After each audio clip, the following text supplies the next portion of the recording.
নির্বাচন উপলক্ষে রাজশাহী বিভাগে 1,10,000-এরও বেশি আইনশৃঙ্খলা বাহিনীর সদস্য নিয়োজিত থাকবে বলে জানিয়েছেন বিভাগীয় কমিশনার ডক্টর আ.ন.ম বজলুর রশিদ।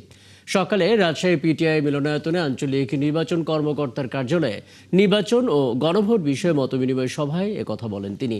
এ সময় তিনি আরও বলেন, ভোটারদের ভোট প্রদান নিশ্চিত করতে সব ধরনের ব্যবস্থা নেওয়া হয়েছে। প্রতিটি উপজেলায় বিভিন্ন বাহিনীর 3,000-এরও বেশি সদস্য নিয়োজিত থাকবেন। নিরপেক্ষ এবং নিরবিচ্ছিন্ন ভোট গ্রহণের ক্ষেত্রে আমাদের সর্বপ্রকার প্রস্তুতি আছে।